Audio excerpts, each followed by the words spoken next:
All right, so welcome to Featured Employer Friday. Today we have Childspring International joining us.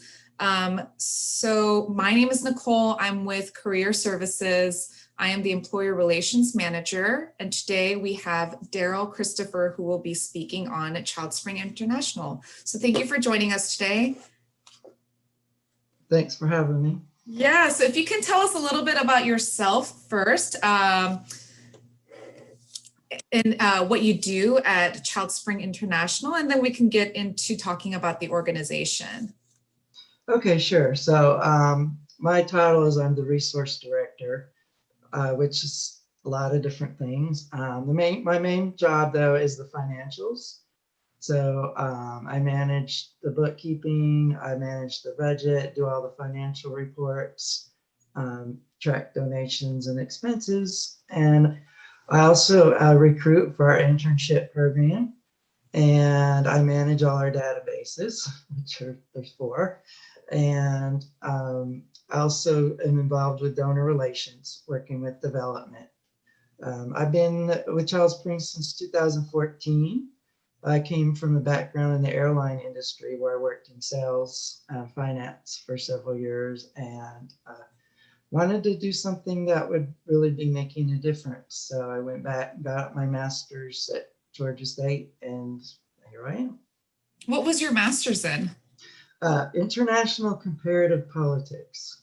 Oh, okay. So that's quite a switch from the airline industry to coming into the nonprofit world.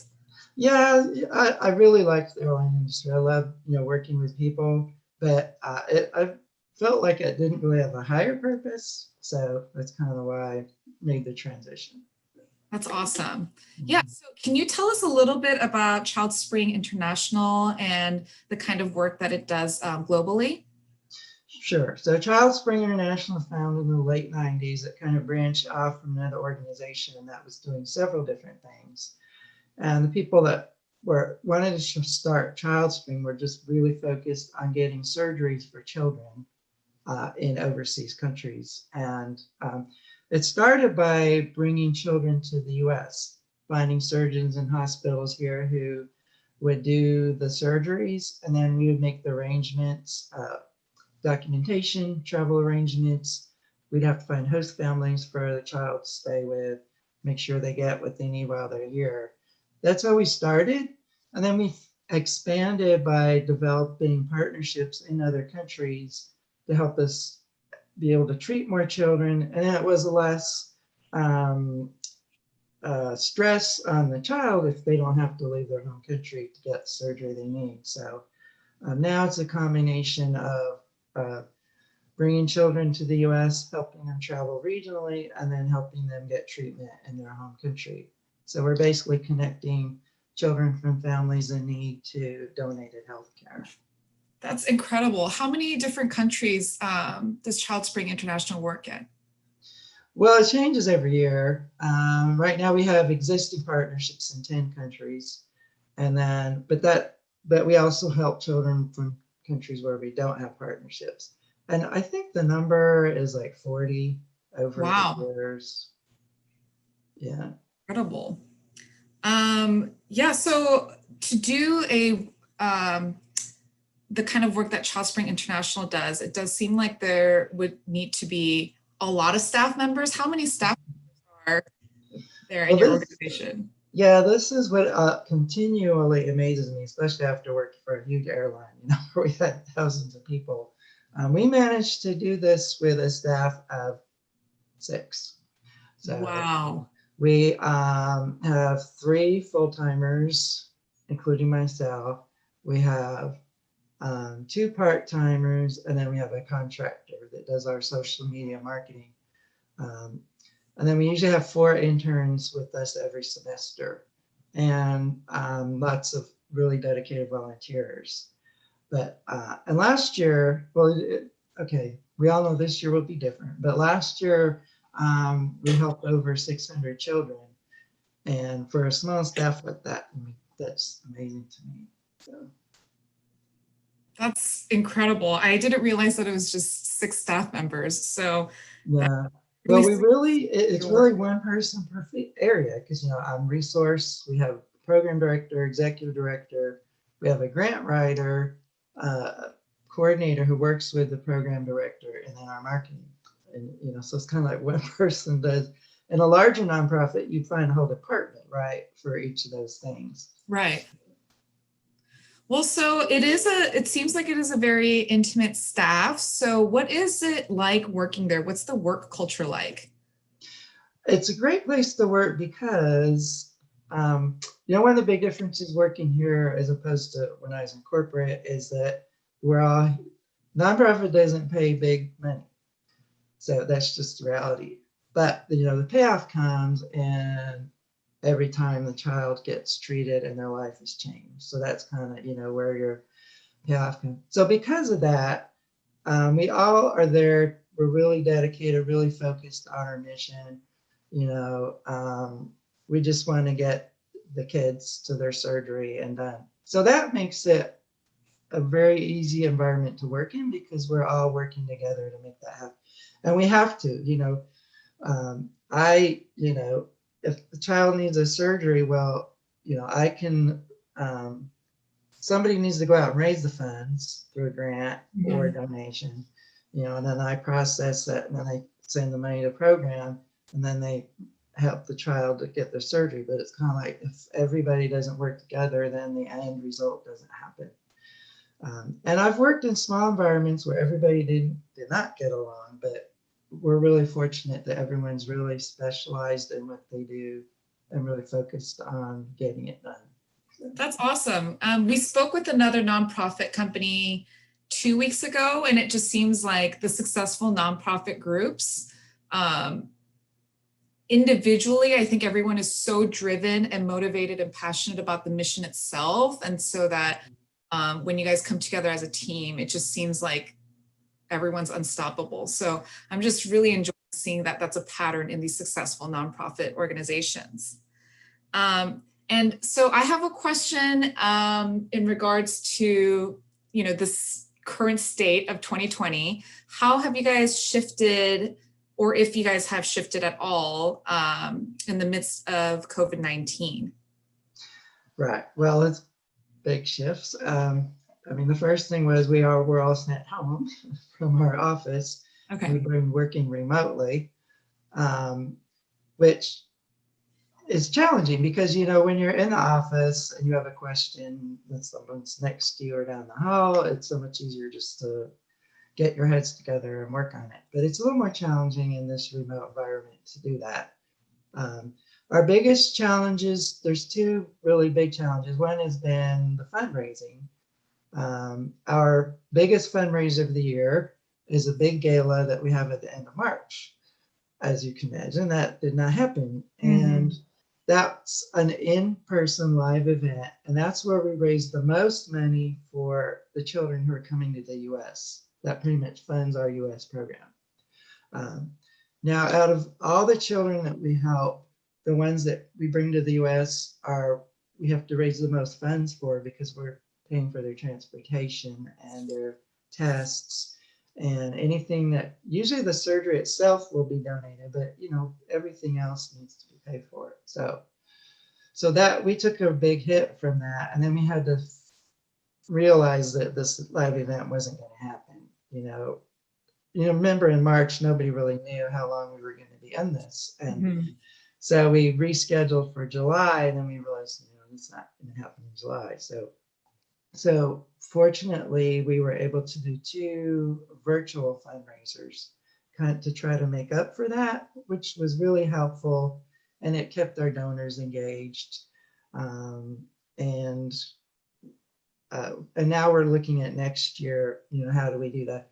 It's helped a lot having very creative staff to be able to pull something like that together rather than saying, oh, we're not even going to try, which unfortunately a lot of nonprofits did not. The other big challenge was the surgeries, the children being able to get their surgeries because in hospitals all around the world, they were so focused during the summer on COVID that a lot of our partners overseas were not able to focus on the regular surgeries that they were doing for us. So we've had a lot of disruption in the children being able to get their surgeries. And we had one child that was stuck. He had traveled from Haiti to Spain for heart surgery, was in recovery when all the stuff started happening, when the travel restrictions went Oh in my place. gosh. Fortunately, he was with his mother, Okay. who went as his escort. And fortunately, the host family they were staying with took really good care of them. He was ready to go home in April. I think they finally made it home in July, back to Haiti. Oh So my goodness. fortunately, though, he was the only one. You know, all the children that we had in the US went home in January, February. We were expecting a new group. So fortunately, no of the kids were stuck here. But the other side of that is they haven't been able to get here to get their surgeries that were scheduled. So yeah, it's been very challenging. For myself, I had the board tasked me with going from my annual budget that I do to a weekly budget, kind of taking all those numbers to a weekly, well, what's it gonna look like this week? So that they could look a couple months down the road and say, well, this is where we might really need some influx, more cash to keep going. So, we've all had to really refocus, revisit, and like this, usually I would be coming to your campus to Right, do right. I mean, where I those are some live. major changes in your organization. So Yeah. I guess for the time being, until it's safe, then the surgeries have to wait. Mhm. Is that correct? Okay. Yeah. Yeah, for the ones here. Now, for Okay. the overseas, there was several months disruption, and some partnerships in some countries are still on hold, and others are back on track. So, Okay. Okay. Wow, how interesting. Yeah, so my next question is for the students who do want to intern at Childspring International, mhm. can you just tell us a little bit about what your internship program is like, working with you guys? Sure. So we have two internship programs. One is our nonprofit development internship. It's more focused for students who want to learn more about how get an overall view of a nonprofit or non-governmental organization on how it functions. And then within that program, we have two kind of sub positions. One is more focused on the whole grant process, learning how to research grants, write them, report back on them, especially for, I have a lot of students who are interested in one day starting their own nonprofit. And this is perfect for them because there's a whole lot that goes into writing a grant. And the other sub position is more focused on events and fundraising opportunities. Mhm. So helping with online campaigns, helping organize our events. As you can imagine, our interns that we've had this year have been really helpful in helping us to reorient our events to being virtual. And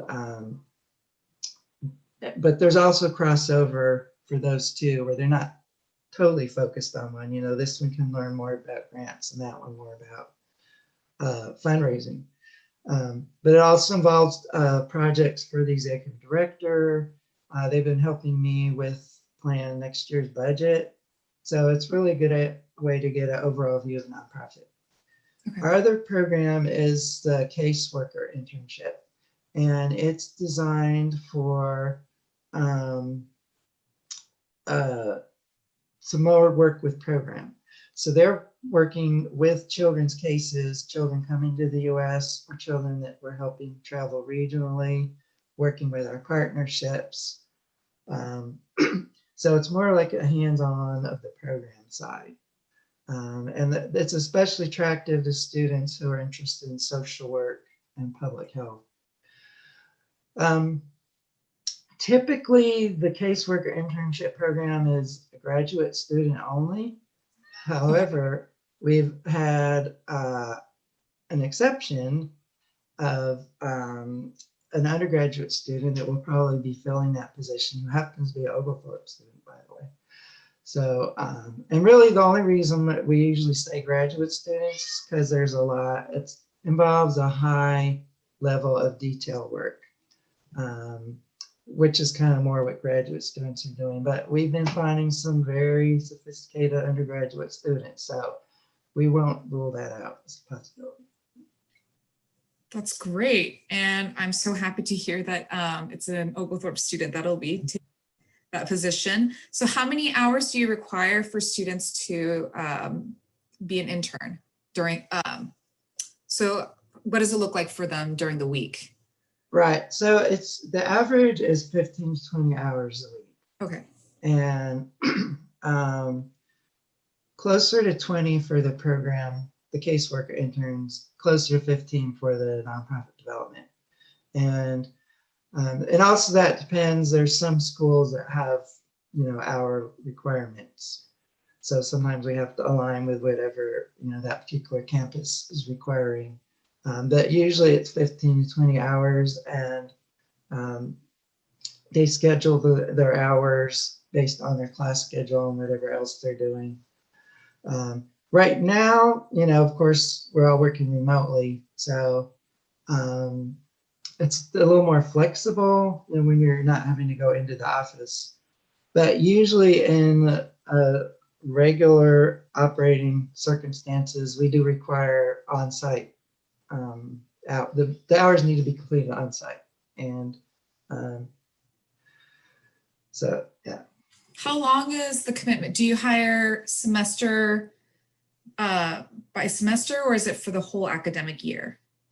It varies. Most of the summer interns are usually summer only.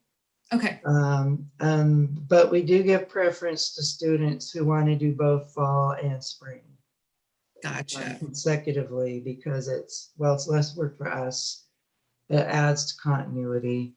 And I think really they get a better experience if they're able to, spend that long time with us. So.